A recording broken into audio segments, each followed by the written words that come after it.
Hello everyone, how are you all? I hope you guys are doing well. So guys, welcome back to our channel and start करेंगे अपना आज का session.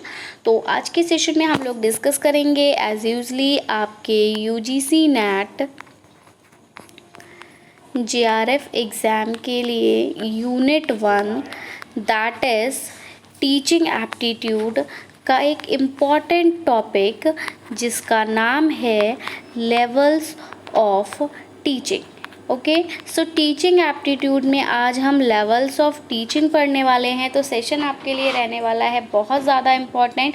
तो video को without skip किए आपको last तक ज़रूर से देखना है ताकि कोई भी इम्पॉर्टेंट इन्फॉर्मेशन यहाँ पर मिस ना हो, क्योंकि as levels of teaching in teaching aptitude is very important topic. तो बहुत ज़्यादा इंपॉर्टेंट टॉपिक है ये, तो यहाँ से क्वेश्चन ज़रूर से बनते हैं। तो सेशन के साथ लास्ट तक बने रहिएगा ताकि आपसे कोई भी इंपॉर्टेंट इन्फॉर्मेशन मिस ना हो। साथ ही अगर अभी तक आपने हमारे चैनल को सब्सक्राइब नहीं किया है या फिर आप हमारे चैनल पर नए हैं तो यूजीसी नेट एग्ज़ाम के प्रिपरेशन के लिए चैनल को सब्सक्राइब करें। Also press bell icon so that जब भी न्यू वीडियो अपलोड हो नोटिफिकेशन सबसे पहले आपको मिल सके। तो चलिए guys, without wasting much more time, so let's get started. तो आइए सबसे पहले जानेंगे memory level of teaching. Okay, so देखिए आपको हमें बेसिकली पता है कि we have 3 levels of teaching. Memory level of teaching, ठीक है, अंडरस्टैंडिंग लेवल ऑफ टीचिंग, ये सब हम लोग ऑलरेडी नोन है इससे, ठीक है, कि हमारे पास इतने टाइप्स के जो है वो 3 टाइप्स के लेवल्स हैं टीचिंग के। पहला आपका मेमोरी हो गया, दूसरा आपका अंडरस्टैंडिंग हो गया and third one is reflective. So we have to study here these 3 types of levels of teaching. तो इनको हम सेपरेटली डिस्कस करेंगे। तो चलिए स्टार्ट करेंगे। तो देखिए मेमोरी लेवल ऑफ टीचिंग की अगर मैं बात करूं, इसको हिंदी में हम शिक्षण का स्मृति स्तर कहते हैं। मेमोरी से आप सभी समझ रहे होंगे कि यहाँ पर बेसिकली क्या हो रहा होगा। को मेमोरी का मतलब होता है जो हमारे माइंड में जो भी चीज़ जो है वो क्या हो, वो ऑलरेडी फीड हो, ठीक है। हमारे माइंड में कोई भी इंफॉर्मेशन अगर सेव है तो that is termed as memory. आप लोगों ने देखा होगा, आप लोग अपनी स्टेटस वगैरह लगाते हैं, ठीक है, इंस्टाग्राम पे पोस्ट करते हैं लाइक बेस्ट मेमोरीज़ टाइप करके, है ना, या फिर आप बेस्ट मेमोरीज़ के अलावा काफ़ी सारी चीज़ें लिखते हैं, ओल्ड मेमोरीज़ या एंड ऑल। तो उसका मतलब है कि ऐसी चीज़ जो कि अभी हमारे पास नहीं है, जो कि अभी हमारे सामने नहीं है, लेकिन हम उसको क्या कर रहे हैं, वो हमारे माइंड में क्या है, वो हमारे माइंड में सेव है और हम उसको कर रहे हैं रिकॉल। तो memory is something that is there in our mind in the subconscious state of mind, ठीक है, सबकॉन्शियस स्टेट में है माइंड के, जो कि हम जिसको हम रिकॉल करेंगे तो वो हमें याद आएगा, तो उसको हम मेमोरी कहते हैं। तो वैसा ही लेवल यहाँ पर जो इसी में जो है आपका जो लेवल ऑफ टीचिंग है उसी में इस मेमोरी का एक रोल है। वो क्या है वो हम यहाँ पर पढ़ेंगे। देखिए अगर मैं बात करूं टीचिंग की, अगर हम पढ़ाने की बात करें तो ये जो है आपकी फर्स्ट स्टेज है टीचिंग की। क्यों है? क्योंकि देखिए जब आप बच्चे को सबसे पहले पढ़ाना शुरू करते हैं तो वहाँ पर हम उसको समझाना शुरू नहीं करते, वहाँ बेसिकली हम उसको रटाना शुरू करते हैं और हम क्या करते हैं, रट्टू तोते की तरह उससे बार बार चीज़ें बुलवाते हैं सो दैट वो चीज़ें जो हम उसको सिखा रहे हैं वो उसके माइंड में क्या हो जाए, सेव हो जाए, और फिर दोबारा जब कभी भी उससे वो चीज़ पूछी जाए तो वो उसका तुरंत रिकॉल करके आंसर कर दे। तो पहली स्टेज टीचिंग की होती है मेमोरी लेवल ऑफ टीचिंग। इसमें बेसिकली होता क्या है कि हम सबसे पहले बच्चे को ए फॉर एप्पल, तो हम ये बच्चे को सिखाते नहीं हैं। हम A for apple, B for ball, C for cat and D for dog, ये बच्चे को बार बार इसका क्या कराते हैं, रिपीटिशन कराते हैं, बार बार ये बुलवाते हैं और उसके माइंड में इसको क्या करते हैं, फीड करने की कोशिश करते हैं। 2 1 2, 2 2 4, 2 3 6, ये हम उसके माइंड में बैठाते हैं। 1 2 3 4, ONE 1, TWO 2, आ से अनार, आ से आम। तो ऐसे करके हम ये यहीं से हम यहाँ पर कहते हैं कि हम बच्चे की टीचिंग को स्टार्ट करते हैं। तो इन सभी में इन सभी में हम जिस भी लेवल ऑफ टीचिंग का इस्तेमाल करते हैं that is memory level of teaching. इसीलिए कहा है कि ये जो है आपका फर्स्ट स्टेज है टीचिंग का, क्योंकि यहाँ पे हम बच्चे को क्या करते हैं, उसके माइंड में चीज़ें क्या करते हैं, सेव करने की कोशिश करते हैं, बच्चे को यहाँ रटाते हैं। और आप लोगों ने ये चीज़ देखी भी होगी, अगर आपसे अभी कोई भी ऑन द स्पॉट टेबल्स पूछ लेना जो आपने स्टार्टिंग में पढ़े हैं, आप बिल्कुल नहीं भूल सकते। आपसे कोई tip A for apple B for ball अब आपके टिप्स पर लर्न है, क्योंकि वो आपने बिल्कुल स्टार्टिंग में करा था और वो चीज़ आपके माइंड में अभी तक फीड है, क्योंकि आप उसको टाइम टू टाइम रिकॉल करते रहे। अब तो वही, ये तो हम लोग ऑलरेडी डिस्कस कर चुके हैं कि हमारे माइंड में कॉन्शियस पार्ट होता है एंड अनकॉन्शियस पार्ट होता है। अगर कोई चीज़ हम बार बार रिकॉल करते रहते हैं, टाइम टू टाइम उसको ब्रशन अप करते रहते हैं, तो वो चीज़ हमारे कॉन्शियस माइंड में रहती है। लेकिन जब हम उसको छोड़ देते हैं, जब हम उसको दोबारा से रिकॉल नहीं करते हैं लंबे समय तक के लिए, तो फिर वो क्या हो जाती है, हमारे अनकॉन्शियस स्टेट ऑफ माइंड में चली जाती है। और फिर हम उसको कितना भी रिकॉल करने की कोशिश करें, पॉसिबिलिटी यही होती है कि वो रिकॉल नहीं होता। तो वही है कि मेमोरी लेवल ऑफ टीचिंग हमारा फर्स्ट स्टेज है टीचिंग, क्योंकि यहाँ पर स्टार्टिंग ही हमारी मेमोरी से होती है। बच्चे को हम पहले रटाकर ही पढ़ाना शुरू करते हैं। बेसिक जो भी कंसेप्ट होता है वो उसका क्लियर जो है वो मेमोरी लेवल ऑफ टीचिंग के थ्रू ही होता है, रटने के थ्रू ही होता है। स्टार्टिंग में ही बच्चा पैदा होते ही समझने नहीं लगता, कंसेप्ट्स को डेवलप नहीं करता है, वो कंसेप्ट को रटता है और ये रटे हुए कंसेप्ट का यूज़ करके वो कंसेप्ट को समझता है। यानी मेमोरी लेवल से हम अंडरस्टैंडिंग लेवल की तरफ जाते हैं।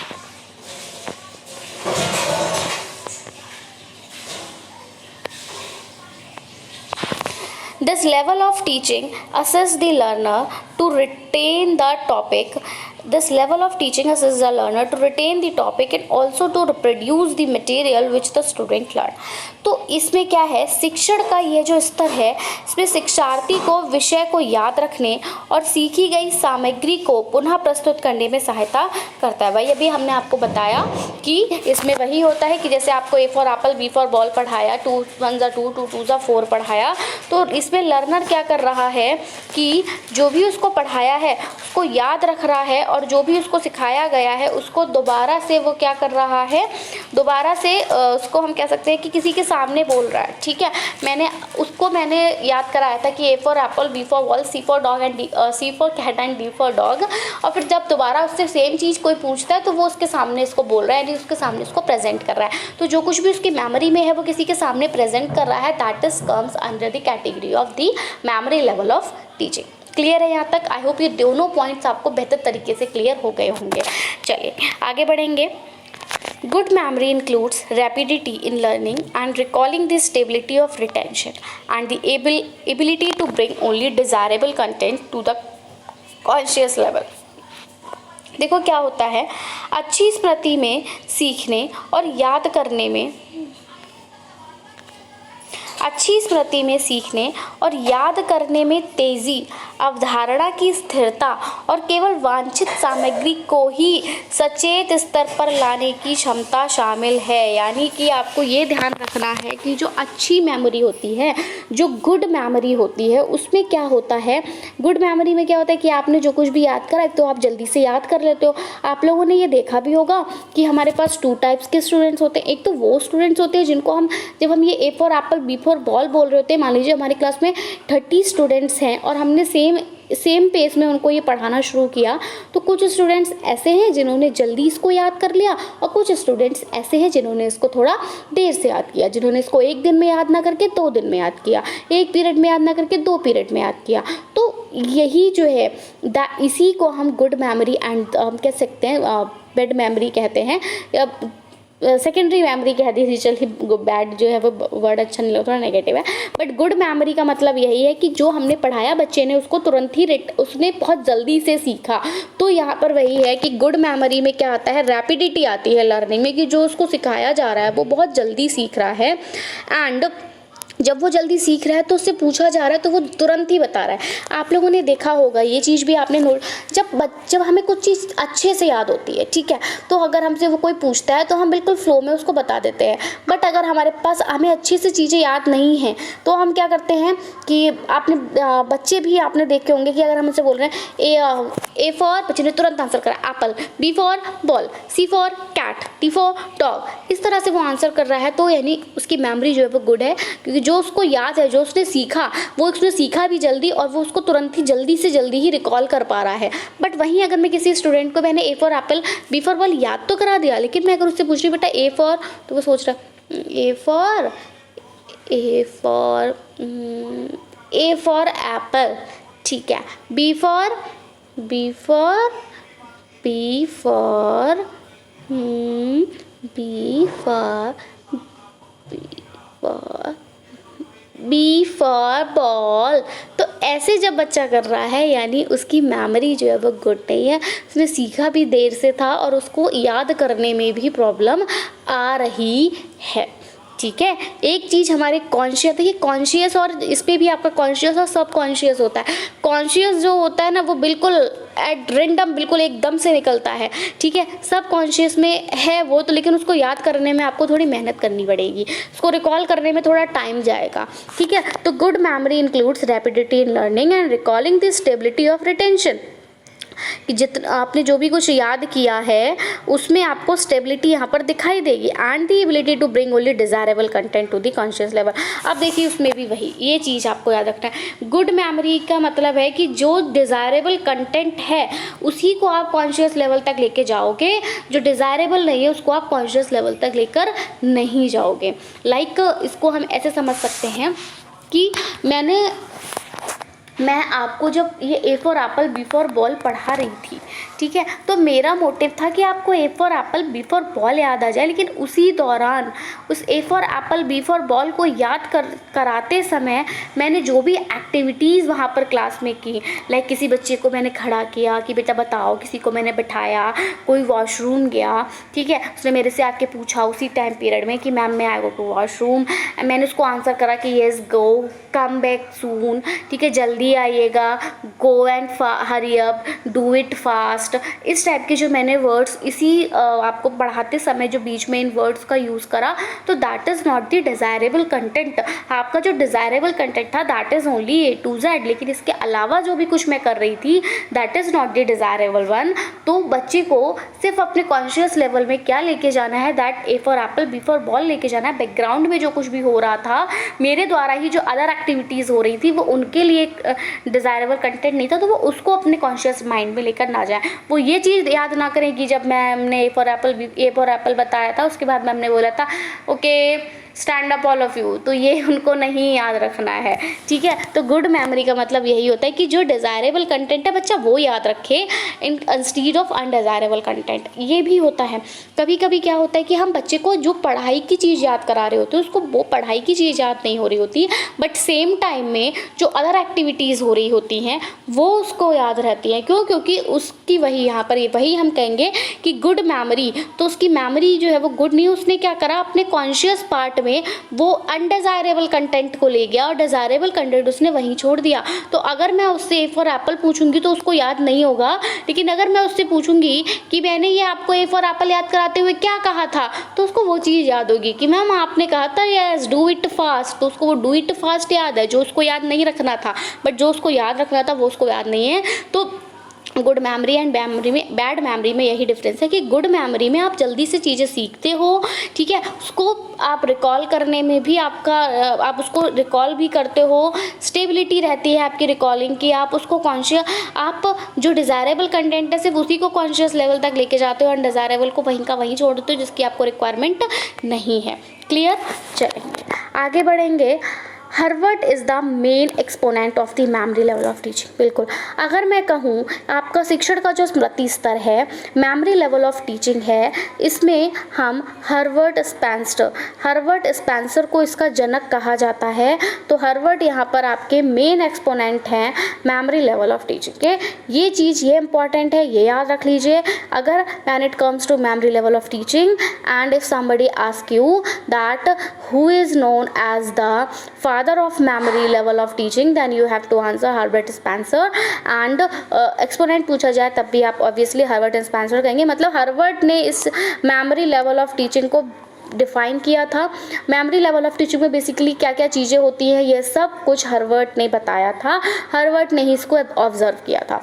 ठीक है, तो सबको समझ में आ गया कि शिक्षा का, टीचिंग का जो स्टार्टिंग हुई वो मेमोरी लेवल से हुई, क्योंकि हमने पहले बच्चे को रटना सिखाया था।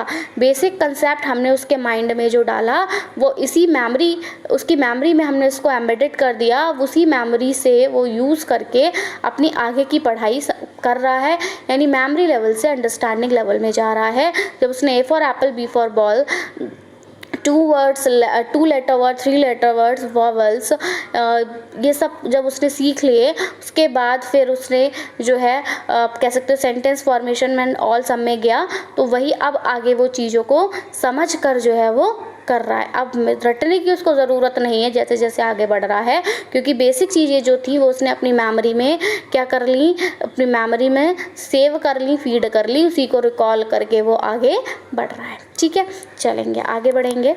अब हम अपने अंडरस्टैंडिंग लेवल ऑफ टीचिंग की तरफ आएंगे। आई होप आपको मेमोरी लेवल ऑफ टीचिंग बेहतर तरीके से समझ में आया होगा।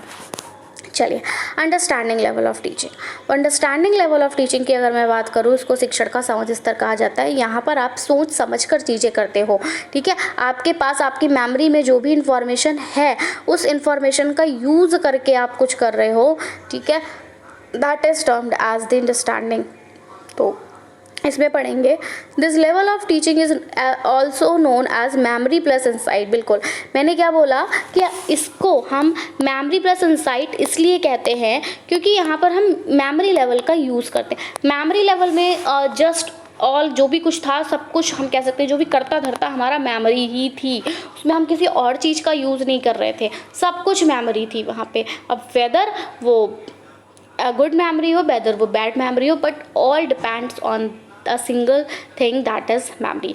बट यहाँ अंडरस्टैंडिंग लेवल में हम मेमोरी का भी यूज़ करते हैं प्लस हम अंडरस्टैंडिंग, यानी दोनों। यहाँ पे हम वही कहेंगे कि हम मेमोरी एंड इंसाइट दोनों का यूज़ करते हैं दिस लेवल ऑफ टीचिंग, क्योंकि इस लेवल ऑफ टीचिंग में क्या है, हमारी मेमोरी में जो चीज़ें हैं उसी का यूज़ करके हम कंसेप्ट को समझेंगे।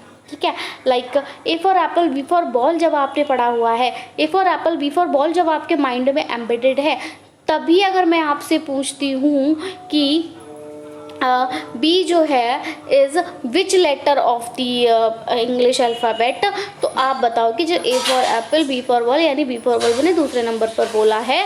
तो ये आपको मुझे सिखाने की ज़रूरत नहीं, ये मैं आपको नहीं रटा रही हूँ कि A is the first letter of English alphabet, B is the second letter of English alphabet, C is the third letter of English alphabet.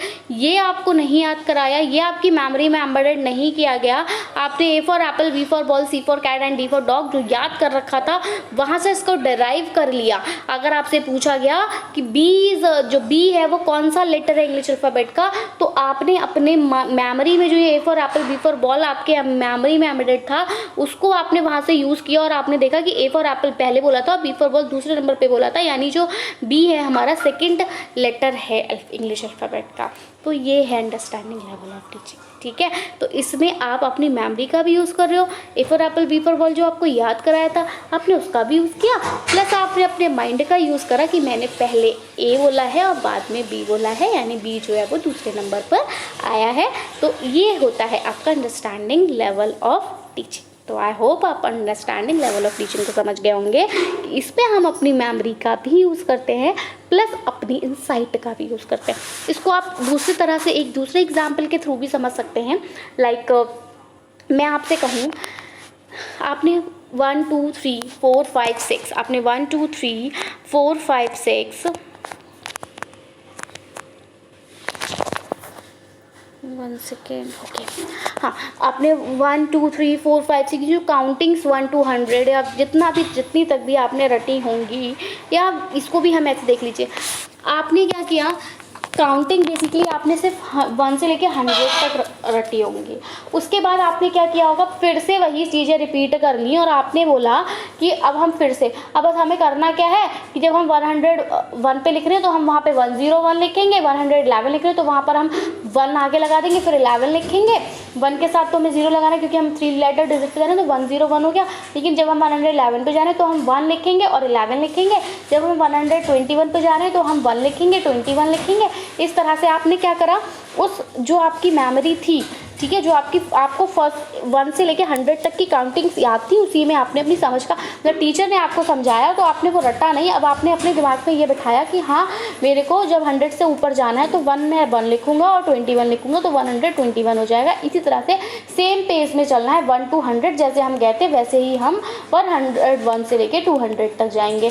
जैसे हम 101 से लेके 200 तक आए थे वैसे ही हम 201 से 300 तक जाएंगे, ठीक है। तो इसमें मेमोरी के साथ आप अपनी इंसाइट का यूज़ कर रहे हो। ऐसे ही जब ये और एक एग्जांपल लेते हैं, आपने काउंटिंग्स की थी, इन काउंटिंग्स का यूज़ करके आपको एडिशन कराया जाने लगा, ठीक है। तो आपने मेमोरी थी, आपकी काउंटिंग आपकी मेमोरी में थी, उस काउंटिंग का यूज़ करके आपने एडिशन क्या करा, सीखा।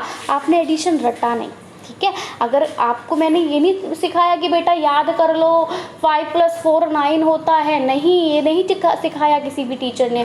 आपने उसको अपनी इंसाइट के थ्रू पता लगाया कि अगर मेरे पास 5 टॉफ़ीज़ हैं तो उनमें अगर मेरे पास 5 टॉफ़ीज़ हैं और ऑलरेडी मेरे पास, और मुझे किसी ने 4 टॉफ़ीज़ और दे दी तो 5 मेरे पास हैं, अब मैं 6 7 8 9 गया तो यानी मेरे पास अब 9 टॉफ़ीज़ हो गई। तो ये आपने अपनी इंसाइट का यूज़ करके बताया कि 5 थी, 4 और मिली तो 9 हो गई।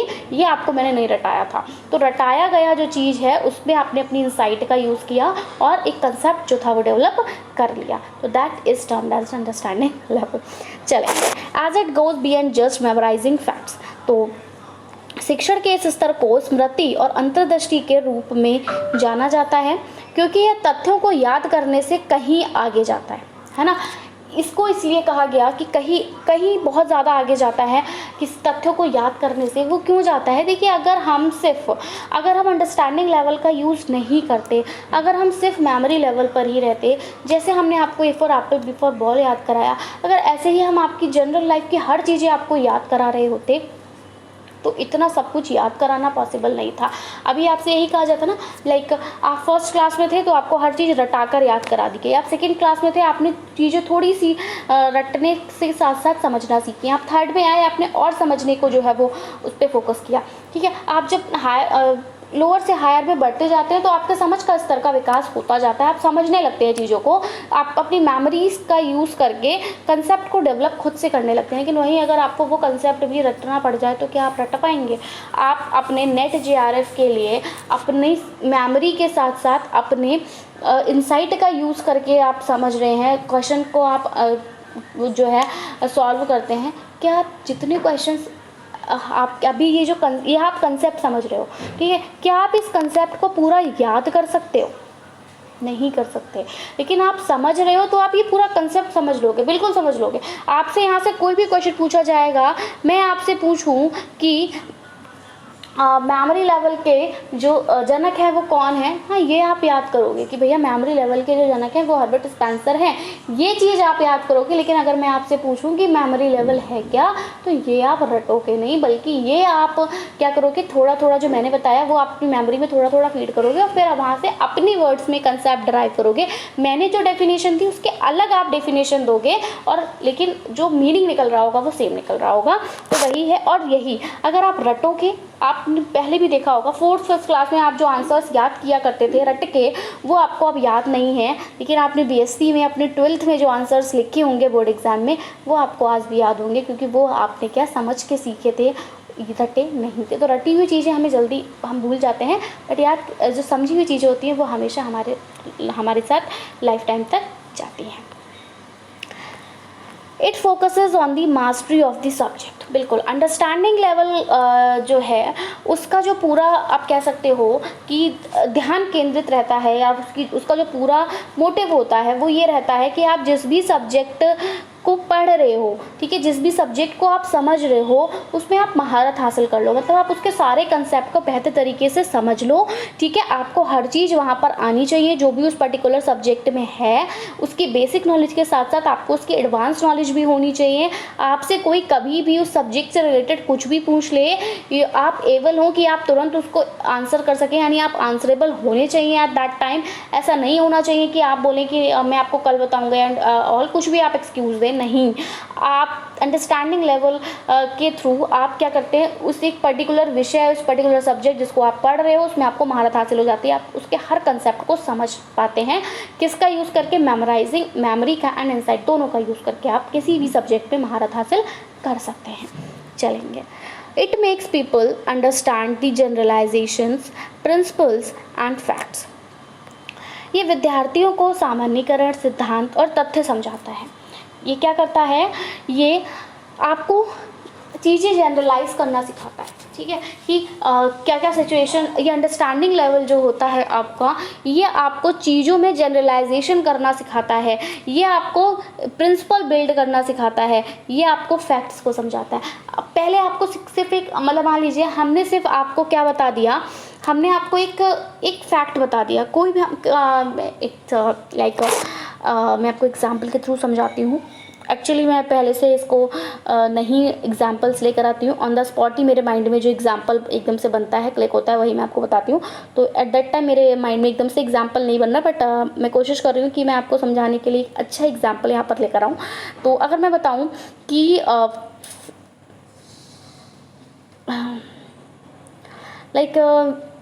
फैक्ट की अगर मैं बात करूँ,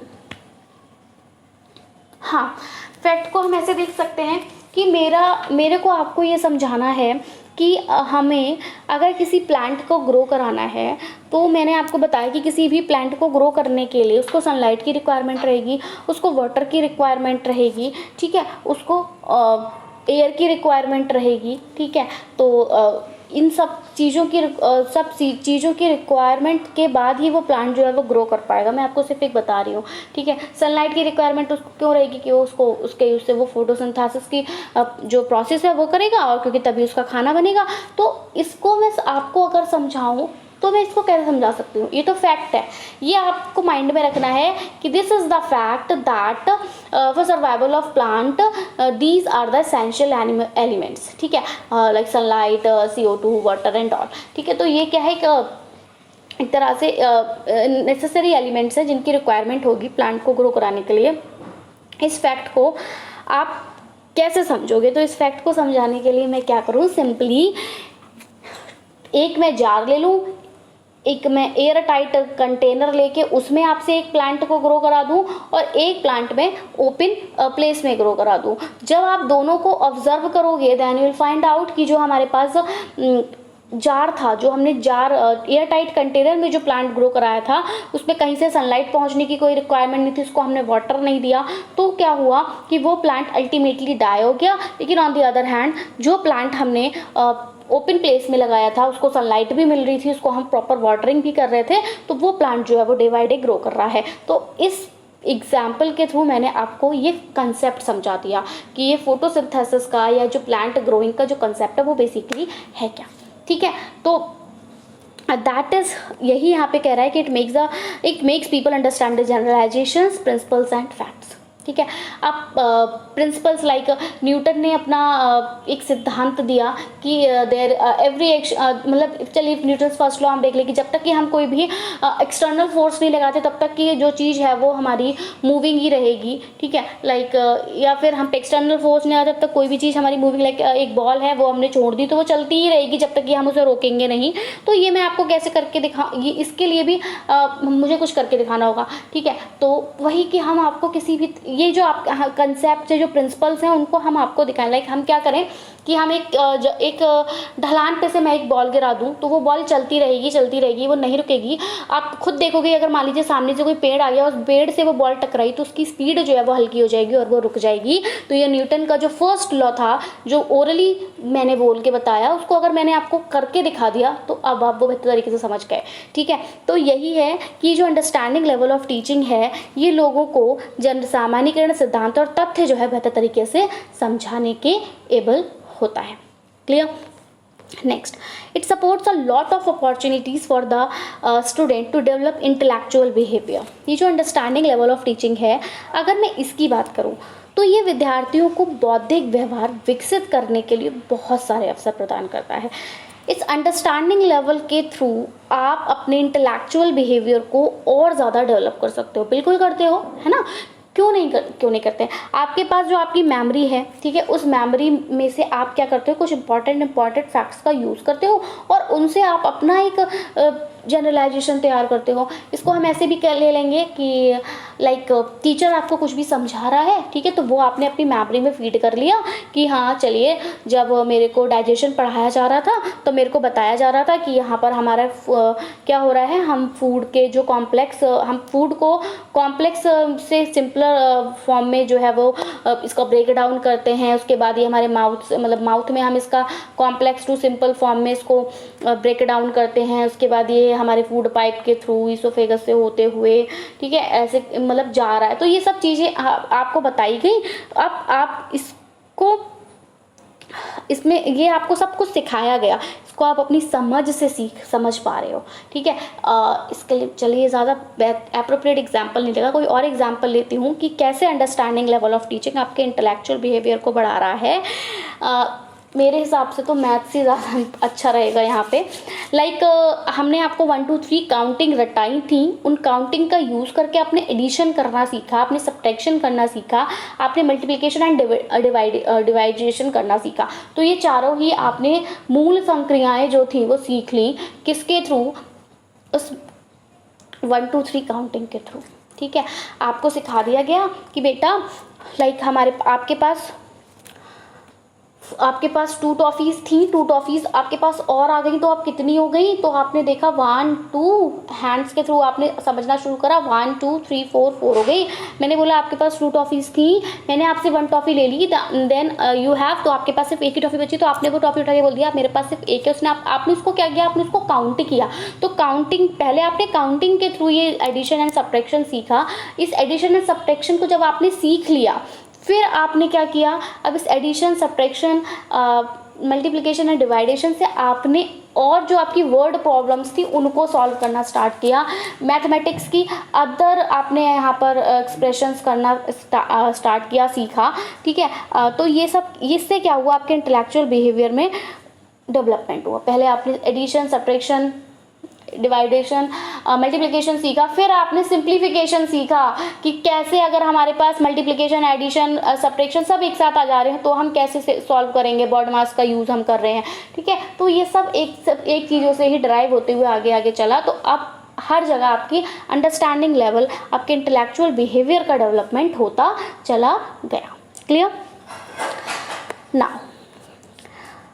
जैसे हमने वहाँ देखा था कि हमारे पास क्या था, वहाँ हमने देखा था कि हमारे पास हर्बर्ट स्पेंसर जो थे वो उसके एक्सपोनेंट थे मेन, और यहाँ अगर मैं बात करूँ तो यहाँ मॉरिसन इसके मेन एंडोर्सर हैं। तो ये बात आपको याद रखनी है कि मॉरिसन शिक्षण के समझ के स्तर के मुख्य समर्थक हैं। यहाँ पे मॉरिसन ने इसको ऑब्जर्व किया है, मॉरिसन ने कहा, समझ के स्तर को जो है वो समझाया है, या इसका जो फेवर है वो बेसिकली मॉरिसन ने लिया है। मॉरिसन इसका समर्थक करते हैं कि भैया ये वाला जो अंडरस्टैंडिंग लेवल ऑफ टीचिंग है, it is considered as good for teaching. Okay, so I hope आपको दोनों ही memory level of teaching and understanding level of teaching का जो कंसेप्ट था वो समझ में आया होगा।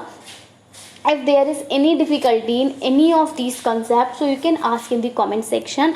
अगर आपको लगता है कि इसमें कुछ और एड ऑन करना चाहिए था, कुछ ऐसा है जो रह गया जो कि आपके मेमोरी लेवल और अंडरस्टैंडिंग लेवल ऑफ टीचिंग को बेहतर तरीके से डिस्क्राइब नहीं कर पाया, so you can tell us in comment section आप बता सकते हैं कि यहाँ पर मैम ये चीज़ें थी, ये आपको ऐड ऑन करनी चाहिए थी, थोड़ा सा आपने इस चीज़ को स्किप किया है या कुछ और इसको थोड़ा बेहतर बनाया जा सकता था। तो वो अगर आपका कुछ आपको लगता है तो वो ज़रूर से बताइए। प्लस आपकी कोई क्वेरी, आपको कुछ समझ में नहीं आया एंड ऑल, तो वो आप हमसे पूछ सकते हैं। इसका अभी एक लेवल ऑफ जो है हमारा टीचिंग रह गया है, that is reflective level of teaching. But चलिए इसको भी हम इसी सेशन में कंप्लीट कर देते हैं। बट अब वीडियो ज़्यादा लेंदी हो रहा है, लेकिन चलिए इसी में कंप्लीट करेंगे तो हमारे जो लेवल्स ऑफ टीचिंग है बेसिकली वो इस पार्ट में कवर हो जाएंगे। इसके बाद हमारे पास कैरेक्टरिस्टिक ऑफ टीचिंग जो रह जाएगी, इसको हम सेकेंड पार्ट में जो है वो कवर कर लेंगे। हाँ, बेसिक रिक्वायरमेंट्स भी हमारे पास टीचिंग की रह जाएंगी। तो चलिए फिर रिफ्लेक्टिव लेवल ऑफ टीचिंग भी हम इसी में कर लेते हैं। रिफ्लेक्टिव लेवल ऑफ टीचिंग, अगर अब मैं रिफ्लेक्टिव लेवल ऑफ टीचिंग की बात करूं, शिक्षण के चिंतनशील स्तर की, देखिए पहला था मेमोरी, जहां हमने रट के सीखा। दूसरा था अंडरस्टैंडिंग, जहां हमने मेमोरी का यूज़ करके कंसेप्ट को समझा। अब हमारे पास आ रहा है दैट इज चिंतनशील, यानी अब हम क्या कर रहे हैं, थिंकिंग कर रहे हैं। अब हमारी किसकी, अब हमारी हाई ऑर्डर थिंकिंग स्किल्स का यहाँ पर डेवलपमेंट होगा। तो हमारे हाई ऑर्डर थिंकिंग स्किल्स का जो डेवलपमेंट होगा वो आपके रिफ्लेक्टिव लेवल ऑफ टीचिंग में होगा। इसमें क्या होगा कि मान लीजिए मैंने आपसे बोला कि अच्छा सोचिए कि अगर आपको एक दिन के लिए प्राइम मिनिस्टर बना दिया जाए तो आप क्या क्या चेंजेस लाओगे। ठीक है, तो अब आप क्या करोगे, अब आप इस पे जो विचार करना स्टार्ट करोगे, जो चिंतन करना स्टार्ट करोगे, और फिर क्या क्या आप करोगे वो जो मुझे आप बताओगे, that is termed as reflective level. समझ गए? तो आइए इसके बारे में आगे पढ़ेंगे। Reflective level of teaching, it is considered as the highest level of teaching and it includes both understanding level of teaching and memory level of teaching। बिल्कुल रिफ्लेक्टिव लेवल ऑफ टीचिंग बिल्कुल सुपीरियर है, सर्वोत्तम है हमारी सारे levels of teaching में। जिस तरह से आपकी memory level and understanding level था, जिस तरह से अंडरस्टैंडिंग लेवल में मेमोरी लेवल का वहाँ पर एड ऑन हो रहा था, ऐसे ही जब हम रिफ्लेक्टिव लेवल ऑफ टीचिंग में आएंगे तो हमारे मेमोरी लेवल, अंडरस्टैंडिंग लेवल दोनों का यूज़ करके हम यहाँ पर रिफ्लेक्टिव लेवल का यूज़ करेंगे। लाइक अगर मैंने आपसे बोला कि अगर आप प्राइम मिनिस्टर होंगे तो आप क्या क्या चेंजेस यहाँ पर लेकर आओगे, तो आपकी मेमोरी में पहले से ही कुछ चीज़ें जो हैं वो एम्बेडेड होंगी कि लाइक कुछ हम इश्यूज़ ही ले लें जनरल कि भैया क्या हो रहा है कि अभी आपकी मेमोरी में है कि अनएम्प्लॉयमेंट बहुत ज़्यादा हो रहा है। ठीक है, बाकी आपका कह सकते हो कि एटमॉस्फेयर सेफ़ नहीं है। ठीक है, या आप कह सकते हो कि बहुत ज़्यादा पॉल्यूशन हो रहा है। तो अब ये चीज़ें आपकी मेमोरी में थी, अब आप इसमें आप अंडरस्टैंडिंग डालोगे कि मेरे को क्या करना चाहिए, मेरे को लाइक पोल्यूशन बहुत ज़्यादा हो रहा है तो उसके लिए कुछ नेसेसरी स्टेप्स मेरे को लेने चाहिए। क्या क्या स्टेप्स लेने चाहिए, तो वो आप समझ के स्तर से अगर देखोगे तो क्या करना चाहिए भैया, पोल्यूशन बहुत ज़्यादा हो रहा है, यानी हमें क्या करना चाहिए, हमको इको फ्रेंडली मटेरियल का यूज़ करना चाहिए। जो कि हम मटेरियल्स यूज़ कर रहे हैं जो कि हार्मफुल हैं हमारे एनवायरनमेंट के लिए, उन कोशिश करें कि हम उनकी जगह इको फ्रेंडली करें। तो यहाँ पर आप अंडरस्टैंडिंग कर रहे हो और फिर आप जब चिंतन करो कि ये चीज़ें हम ऐसे ऐसे करेंगे, तो वो आपका रिफ्लेक्टिव लेवल में आ रहा है। यानी पहले आप मेमोरी अंडरस्टैंडिंग दोनों को कंबाइन करके रिफ्लेक्टिव लेवल ऑफ टीचिंग में जा रहे हैं। ठीक है, तो रिफ्लेक्टिव लेवल ऑफ टीचिंग जो है ये हाईएस्ट लेवल है टीचिंग का, जहाँ पे कि आपका understanding level and memory level दोनों आ रहा है। मैं आपसे अगर कहूँ कि अच्छाई क्या होती है, throw some light on honesty, ये मैं ऑनेस्टी पे या फिर मैं ऑनेस्टी पे बोलती हूँ कि throw some light on honesty आपसे ये बोला गया। तो ये आपका रिफ्लेक्टिव लेवल ऑफ टीचिंग का क्वेश्चन है। यहाँ आप अपनी हाई ऑर्डर थिंकिंग स्किल्स का यूज़ करोगे, लेकिन उसके लिए आपको पहले मेमोरी में आपके होना चाहिए कि ऑनेस्टी होती क्या है। तो ऑनेस्टी का हिंदी मीनिंग आपको आपकी मेमोरी से पता लगेगा कि ऑनेस्टी का हिंदी मीनिंग, मैंने ईमानदारी पढ़ा था, ऑनेस्टी का मतलब ईमानदारी होता है। आपने मेमोरी यूज़ कर ली, अब आप अंडरस्टैंडिंग यूज़ करोगे कि ऑनेस्टी का मतलब ईमानदारी तो था। ठीक है, अब आपने वो चाहे तो आप वो स्टोरी भी आप रिकॉल कर लोगे, बहुत ज़्यादा फेमस थी वो स्टोरी कि एक वुड कटर होता है, वो लकड़ियाँ काट रहा होता है नदी के किनारे, उसकी जो एक्स होती है, जो कुल्हाड़ी होती है, वो पानी में गिर जाती है। तो फिर वो उस कुल्हाड़ी के लिए जो है वो रोता है। तो वहाँ पे जो जल के देवता होते हैं वो प्रकट होते हैं, पहले गोल्ड की कुल्हाड़ी के साथ आते हैं और फिर वो पूछते हैं कि ये कुल्हाड़ी तुम्हारी है, तो वो कहता है नहीं, ये मेरी नहीं है। फिर सिल्वर की कुल्हाड़ी के साथ आते हैं, देन वो अगेन सेम थिंग कहता है कि नहीं मेरी भी नहीं है। जब वो लोहे की कुल्हाड़ी के साथ फाइनली आते हैं तो वो कहता है हाँ यही मेरी है। तो ये ईमानदारी है कि दोनों चीज़ें वो उसकी नहीं थी तो उसने नहीं ली। तो हम पहले ये कंसेप्ट डिराइव अपने माइंड में करते हैं और ईमानदारी का नाम सुनते ही बिल्कुल यही माइंड में आता है, ठीक है। तो ये हमारे मेमोरी लेवल का हमने यूज़ करा। अब इस ईमानदारी, ये जो मेमोरी लेवल, ईमानदारी को हमने अपनी मेमोरी लेवल से पता लगा लिया कि ईमानदारी है क्या। अब हम अंडरस्टैंडिंग लेवल का इसमें यूज़ करें कि हमसे बोला गया कि इस पर कुछ लाइट्स डालो, तो अब हम अपने अंडरस्टैंडिंग लेवल का यूज़ कर रहे हैं कि भैया ईमानदार, हमें ईमानदार होना चाहिए, हमें लकड़हारे की तरह ईमानदारी करनी चाहिए।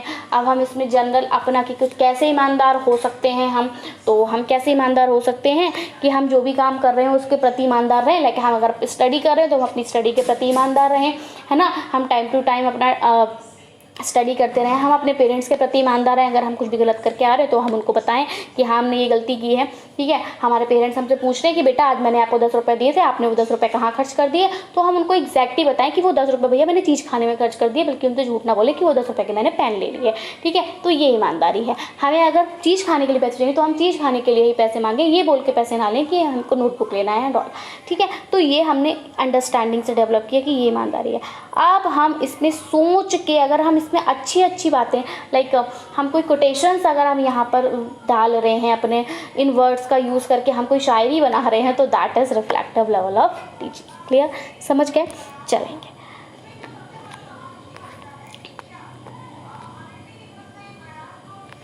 It is a problem centric approach to teaching. इसकी अगर मैं बात करूँ तो ये प्रॉब्लम सेंट्रिक अप्रोच है टीचिंग की, ठीक है।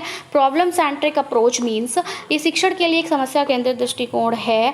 लाइक यहाँ पर हम कोई भी एक प्रॉब्लम रख देते हैं कि मान लीजिए अगर ऐसा है तो इससे आप कैसे ओवरकम करोगे, तो आप इसमें अपनी हाई ऑर्डर थिंकिंग स्किल्स का यूज़ करते हो और जो है वो प्रॉब्लम का सोल्यूशन फाइंड आउट करते हो। तो बेसिकली रिफ्लेक्टिव लेवल एक प्रॉब्लम सेंट्रिक अप्रोच है टीचिंग के लिए। The aim of this teaching is to develop a reflective power of learning such that this teaching can assist to solve problems by reasoning, logic, imagination and lead successful and happy lives। बिल्कुल, इसका जो उद्देश्य है, इस teaching का जो उद्देश्य है वो ये है कि हम क्या करें। इस टीचिंग का जो उद्देश्य है वो बेसिकली ये है कि हम learning reflective power of learning को डेवलप करें। वही मैंने आपको पहले भी बताया कि हाई ऑर्डर थिंकिंग स्किल्स का हम यहाँ पे डेवलपमेंट करें। किसी भी व्यक्ति या हम टीचिंग की अगर बात करें तो हम स्टूडेंट में चिंतन का स्तर का विकास करें, बच्चे को हम चिंतनशील बनाने में हेल्प करें, वो क्रिएटिव थिंकिंग करे। तो वो क्रिएटिव थिंकिंग कैसे करेगा, वो थ्रू लॉजिक, आप एक रीजनिंग के थ्रू चीज़ों को समझोगे, लॉजिक के थ्रू समझोगे, इमेजिनेशन के थ्रू समझोगे, ठीक है। मैं आपको बोलूं कि अगर ऐसा होता तो क्या होता, तो अगर मैं कहूँ कि अगर आप चांद पे होते तो क्या होता, तो वो आप चांद पे हो, ये आप इमेजिन करने लगते हो, ठीक है। या चलिए वो छोड़िए, हम एक जनरल एग्जांपल है कि हम बोलते हैं कि अगर आप चलिए आपसे लेते हैं कि अगर आप असिस्टेंट प्रोफेसर बच जाते हैं तो अब आप क्या करोगे, तो अब भैया आप इमेजिनेशन ही तो लगाओगे अपनी, अरे असिस्टेंट प्रोफेसर बन जाएंगे, अच्छी सैलरी होगी, सारे ड्रीम्स अपने फुलफिल करेंगे, जो अभी नहीं कर पा रहे हो तब करेंगे, ऐसा करेंगे, गाड़ी लेंगे, बंगला लेंगे। तो ये सब क्या है, ये इमेजिनेशन है। तो इसको भी, इसमें भी आप क्या कर रहे हो, चिंतन कर रहे हो, सोच रहे हो, ठीक है। लॉजिक, अगर मैं आपसे कहूँ कि लॉजिक का यूज़ कैसे करोगे, आप कैसे सोचोगे लॉजिकली। हाँ, लॉजिकली भी सीखते हो बिल्कुल। अगर मैं आपको क्वेश्चन दे दूँ, ठीक है, अगर मैं आपको एक क्वेश्चन दे दूँ और उसमें आपको 4 ऑप्शंस दिए हैं और आपको वो आंसर्स नहीं आते, तो अब आप वहाँ अपने लॉजिक का यूज़ करते हो कि अगर लॉजिकली देखूँ तो ये वाला ऑप्शन तो नहीं होगा, ये ऑप्शन भी नहीं होगा, हाँ लेकिन ये ऑप्शन फिट बैठ रहा है, तो आप लॉजिक से वो क्वेश्चन का आंसर कर रहे हो। रीजनिंग के थ्रू आप क्वेश्चन आंसर करो तो रीजनिंग तो वही आपका हो गया, जैसे आप रीजनिंग, आपको तर्क शक्ति दिया जाता है ना कि ये उसका भाई है, इसकी बहन उसका भाई है, उसकी बहन उसका ये है वो है। तो ये जो ब्लड रिलेशंस वाले क्वेश्चंस आते हैं उनको अगर आप सॉल्व कर रहे हो तो वो आप रीजनिंग के थ्रू कर रहे हो, तो वो भी आपका रिफ्लेक्टिव लेवल ऑफ टीचिंग में आ रहा है, ठीक है। तो हम जब प्रॉब्लम्स को सॉल्व करते हैं रीजनिंग के थ्रू, लॉजिक के थ्रू, इमेजिनेशन के थ्रू, तो इससे हमारी लाइफ जो है वो सक्सेसफुल होती है, हैप्पी होती है। क्यों भैया, इन सब का यूज़ करेंगे तभी तो एग्ज़ाम को क्रैक करेंगे। तो वही है कि इस टीचिंग का जो उद्देश्य है वो बेसिकली यही है कि आप प्रॉब्लम को सॉल्व करना सीखो। प्रॉब्लम का सॉल्यूशन क्या है उसको रटो नहीं, है ना। लाइक हमने रट लिया कि अच्छा ठीक है, अगर कभी गिरेंगे, ये तो रटने वाली बात हो गई कि अगर कभी गिरेंगे तो हम अपने चोट लगेगी तो हम डेटॉल से साफ़ करके वहाँ पे कोई भी ऑइंटमेंट लगा लेंगे, ठीक है। बट ज़रूरी नहीं ना प्रॉब्लम हमेशा ऐसी ही हो, ना। उस प्रॉब्लम से बाहर कैसे निकलेंगे इसको तो आप अपनी रीजनिंग, लॉजिक एंड इमेजिनेशन के थ्रू ही करेंगे। कि मान लीजिए आप रास्ते में जा रहे हो, आपका ऑटो ख़राब हो गया, आपको स्कूल समय पे पहुंचना है, तो अब आप क्या करोगे? तो भैया इसके लिए कोई रटा हुआ आपके पास सॉल्यूशन नहीं है कि भैया आप क्या करो, आप जो भी कोई जा रहा है उसकी बाइक पे बैठ जाओ और चले जाओ। हर कोई नहीं बैठाएगा हमें अपनी बाइक पे, लिफ्ट नहीं देगा। अब आपको रीज़नेबली सोचना होगा कि क्या मेरे को कॉल करके बोलना चाहिए। हाँ, पे अब आप रीजनल भी सोचोगे कि पहले मेरे को स्कूल में इन्फॉर्म कर देना चाहिए, जो भी हायर अथॉरिटी है, कि मैं पहुंचने में थोड़ा लेट हो जाऊंगा क्योंकि मेरा जो व्हीकल है वो रास्ते में ख़राब हो गया और यहाँ आसपास कोई भी मुझे व्हीकल आने के लिए नहीं मिल रहा। तो पहला काम आपने ये करा, ये आपकी प्रॉब्लम थी, आपको टाइम से पहुँचना है लेकिन आप नहीं पहुँच पा रहे, बीच में अटक गए। तो पहले आपने अपनी हायर अथॉरिटी को इन्फॉर्म किया कि मेरे को पहुँचने में थोड़ा सा टाइम लग जाएगा क्योंकि ऐसे मेरे साथ हो गया। पहला काम किया, यानी पहली आपने अपनी रिफ्लेक्टिव लेवल ऑफ टीचिंग का यहाँ पे यूज़ किया, ठीक है। फिर अब आपने सोचा अब मैं क्या करूँ, अब मैं कैसे पहुँचूँ। हर कोई तो अब कोशिश की कि चलिए हाँ मैं लिफ्ट लेने की कोशिश करता हूँ, बट कोई लिफ्ट लेने को तैयार नहीं हो रहा है। तो अब आपने क्या करा कि चलो यहाँ खड़े रह के सिर्फ किसी व्हीकल का या वेट करने से अच्छा है कि मैं थोड़ा सा पैदल चलना शुरू कर देता हूँ, मुझे तब तक ये मेरा उतना डिस्टेंस कवर होगा, एटलीस्ट मेरा टाइम वेस्टेज नहीं होगा। तो इस तरह से आप सोचते हुए आगे बढ़ रहे हैं और आपने सोच रहा है कि जो भी व्हीकल जा रहा है उससे मैं पूछूंगा कि क्या आप मुझे ड्रॉप कर सकते हैं एंड और ऐसे आप चलते जा रहे हैं और आपको फाइनली कोई मिल गया और आप पहुंच गए। तो ये है प्रॉब्लम, मतलब यहाँ पर आप सोच कर ही काम कर रहे हो। आप ऐसा आपने पहले से कुछ रटा नहीं है कि मेरे साथ ऐसा होगा तो मैं ऐसा करूँगा। कोई भी प्रॉब्लम है तो आप उसका इमीडिएट सॉल्यूशन ही यहाँ पर लेकर आते हो और ये इमीडिएट सॉल्यूशन आपकी रीजनिंग, लॉजिक और इमेजिनेशन से आता है। और पहले आपके साथ क्या प्रॉब्लम होने वाली है ये आपको पहले से पता नहीं होता। सो ये बेसिकली आपका रिफ्लेक्टिव लेवल ऑफ टीचिंग था। सो आई होप आपको सेशन पसंद आया होगा। सेशन पसंद आया हो तो ज़रूर से इसको लाइक करिएगा, अपने फ्रेंड्स में इसको शेयर करिएगा। And if you have any query regarding anything so you can ask in the comment section. So मिलेंगे अपनी नई वीडियो में। Till then take care and bye bye. So thanks for watching, thanks, have a nice day. Next part में हम आपकी characteristic of teaching and basic requirement of teaching complete करके level of teaching का portion ख़त्म कर देंगे, finish कर देंगे एंड नेक्स्ट अपना टॉपिक की तरफ बढ़ेंगे।